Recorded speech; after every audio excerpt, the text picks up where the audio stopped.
अंजलि बहुत दुखी है क्योंकि वो देख नहीं पाती है, वो अंधी है। अंजलि बचपन से ऐसी नहीं है, बचपन में वो देख सकती थी, लेकिन एक दिन उसके साथ एक हादसा हो गया। एक दिन स्कूल जाते समय रास्ते में एक गाड़ी ने अंजलि को जोर से धक्का मार दिया और अंजलि के सर के पीछे वाले हिस्से में चोट लग गई। उसे अस्पताल ले जाया गया, लेकिन डॉक्टर साहब ने साफ साफ कह दिया, देखिए लड़की तो बच जाएगी, लेकिन वो कभी भी देख नहीं पाएगी क्योंकि उसकी दोनों आंखें खराब हो गई हैं। उसके बाद से अंजलि अंधी हो गई। उसके माता पिता ने बहुत कोशिश की, बहुत सारे डॉक्टर भी दिखाए, लेकिन कोई फायदा नहीं हुआ। अंजलि अभी 25 साल की है, वो खुद का काम भी नहीं कर सकती है।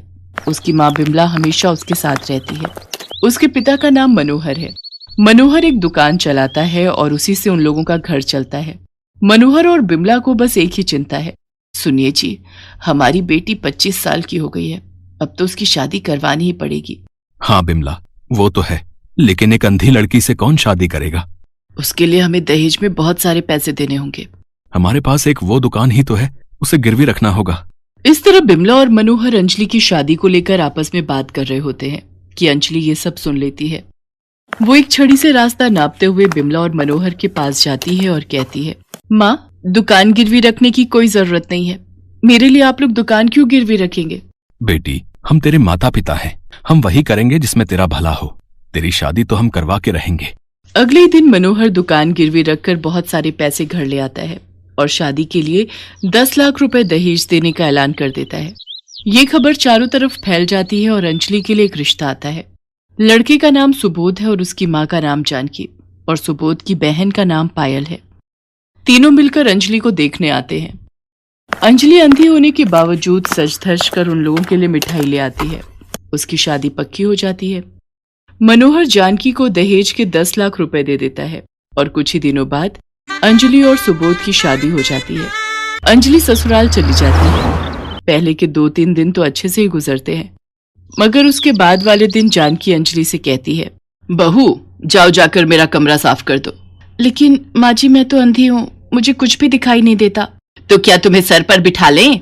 तभी वहाँ पर अंजलि की ननद पायल आ जाती है और कहती है, भाभी, भूल मत जाना कि ये तुम्हारा ससुराल है, मायका नहीं जो तुम हमेशा बस आराम करती रहोगी। यहाँ रहना है तो घर का कुछ काम तो करना ही पड़ेगा। नहीं नहीं पायल, मैं आराम नहीं करती हूँ, वो तो मुझे कुछ दिखता नहीं है, वरना काम करने से मुझे कोई ऐतराज नहीं है।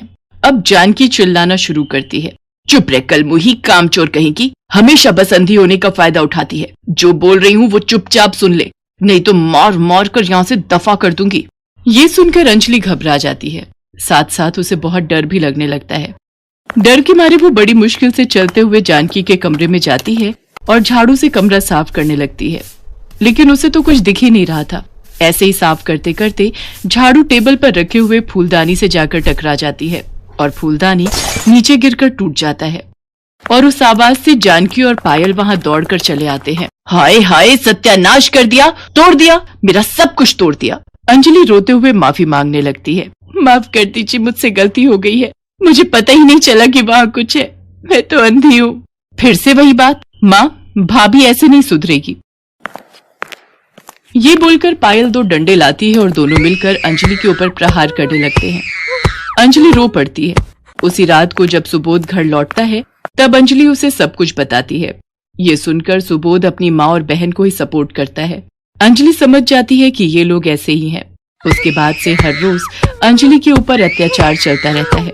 कुछ दिन बाद सुबोध जानकी से कहता है, माँ, आपने दहेज के लिए शादी करने को बोला, मैंने कर लिया, मगर मैं नंदिनी से प्यार करता हूँ, मैं उससे शादी करना चाहता हूँ। माँ, मुझे पता है बेटा, मगर उसके पहले इस अंजलि का कुछ करना पड़ेगा। मेरे पास एक आइडिया है माँ। पायल आइडिया बताती है और सभी वो करने के लिए राजी हो जाते हैं। अगले दिन सुबोध अंजलि को एक अच्छे आंखों के डॉक्टर के पास ले जाने के बहाने घर से दूर ले जाता है। वो अंजलि को लेकर एक जंगल में पहुंच जाता है। घना जंगल, चारों तरफ कोई नहीं है। अंजलि को कुछ अजीब सा लगता है। वो कहती है, ये तुम मुझे कहाँ ले आए हो? आसपास और कोई इंसान नहीं है क्या? हाँ है ना, तुम चिंता मत करो अंजलि, आज ही तुम्हारी आंखें बिल्कुल ठीक हो जाएंगी, तुम फिर से देख पाओगी। तुम यहीं पर रुको, मैं अभी आता हूँ, ठीक है? ये बोलकर सुबोध वहाँ से चला जाता है। अंजलि अकेली जंगल के बीचों बीच खड़ी रहती है। शाम हो जाती है। बहुत इंतजार के बाद भी जब सुबोध नहीं आता है तब अंजलि सब कुछ समझ जाती है और वो रोने लगती है। हे भगवान, ये मेरे साथ क्या हो रहा है? क्यों हो रहा है? मुझे पता है मेरे पति मुझे यहाँ छोड़कर भाग गया है। मैं अंधी हूँ, उसमें मेरी क्या गलती है? तभी वहां पर एक बूढ़ी औरत आ जाती है और अंजलि से कहती है, बेटी तुम्हारे पास कुछ खाने को मिलेगा? मैंने 2 दिन से कुछ नहीं खाया। अंजलि के पास सिर्फ 2 बिस्कुट थे। बूढ़ी औरत की दर्द भरी आवाज सुनकर अंजलि को दया आती है और वो 2 बिस्कुट उस औरत को दे देती है और अचानक से एक चमत्कार हो जाता है। वो बूढ़ी औरत जंगल की देवी में बदल जाती है। अंजलि, मैं इस जंगल की देवी हूँ। मैं बूढ़ी औरत के रूप में तेरी परीक्षा ले रही थी। तूने सब कुछ खो दिया है। तेरे पास सिर्फ 2 बिस्किट थे और वो भी तूने मुझे दे दिया। मैं प्रसन्न हूँ। बोल, तुझे क्या चाहिए? देवी, मैं अंधी हूँ। दया करके मेरी आंखों की रोशनी मुझे लौटा दीजिए।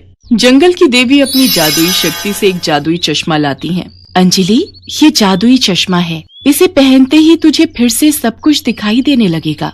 अंजलि उस जादुई चश्मे को पहन लेती है और उसे सब कुछ दिखाई देने लगता है। पेड़, पौधे, आसमान, जमीन, सब कुछ। अंजलि खुशी से झूम उठती है। जंगल की देवी, आपका बहुत बहुत धन्यवाद। मुझे सब कुछ दिख रहा है। इतनी खुशी मुझे जिंदगी में कभी नहीं मिली। अंजलि जंगल की देवी को धन्यवाद देकर वहां से चली जाती है। वो इधर उधर घूमकर अगले दिन सुबह ससुराल पहुंचती है, लेकिन वहां जाकर अंजलि देखती है कि सुबोध ने नंदिनी नाम की एक लड़की से शादी कर ली है। अंजलि को देखकर वो लोग बहुत चौंक जाते हैं। अरे, तुम कहाँ से आ गई? तुम्हें तो कुछ दिखाई नहीं देता है ना? हाँ हाँ, तुम तो अंधी हो। तुम्हें तो अब तक किसी जानवर के पेट में होना चाहिए था। इतने घने जंगल से तुम लौट कैसे आई? ये सुनकर हंसते हुए अंजलि कहती है, मुझे पता है तुम लोग मुझे मारना चाहते थे। सिर्फ और सिर्फ दहेज के लिए तुम लोगों ने मुझे इस घर की बहू बनाया, लेकिन अब मैं सब कुछ देख सकती हूँ। अब मैं तुम सबको मजा चखाऊंगी। ये सुनकर सभी हंसने लगते हैं। पायल कहती है, तुम्हें क्या लगता है तुम अकेली एक औरत हम चारों को हरा सकती हो? तभी सुबोध की नई पत्नी नंदिनी कहती है, मैं समझ गई हूँ कि ये कैसे देख पा रही है। कहीं से इसे ये चश्मा मिल गया है, इसी की वजह से ये देख पा रही है। हाँ, तुम सही कह रही हो। पहले तो ये चश्मा नहीं था। बेटा, इसका चश्मा निकाल। उसके बाद हम चारों मिलकर इसे मार डालेंगे और इसके घर वालों को बोल देंगे कि अंजलि किसी और के साथ भाग गई है। सुबोध अंजलि की तरफ बढ़ने लगता है। अंजलि ने खुशी के मारे ये सोचा ही नहीं था कि ये लोग उसे यहाँ भी मार सकते हैं। अंजलि डर जाती है। चारों के चारों अंजलि को मारने के लिए तैयार हैं। तभी एक चमत्कार हो जाता है। अंजलि के जादुई चश्मे से एक चमत्कारी रोशनी निकलती है और उस रोशनी में चारों जलकर भस्म हो जाते हैं। आह, बचाओ! ऐसे ही दर्द से तड़पते हुए चारों का खेल खत्म हो जाता है। अंजलि को इंसाफ मिलता है। उसने नहीं सोचा था कि उसका ये जादुई चश्मा ऐसा भी कर सकता है। वो मन ही मन जंगल की देवी को धन्यवाद देती है और इसके बाद वो अपने मायके लौट जाती है और अपने माता पिता को सब कुछ बताती है। वो लोग अंजलि को सपोर्ट करते हैं और ऐसे ही अंजलि अपने जादुई चश्मे के साथ खुशी खुशी रहने लगती है।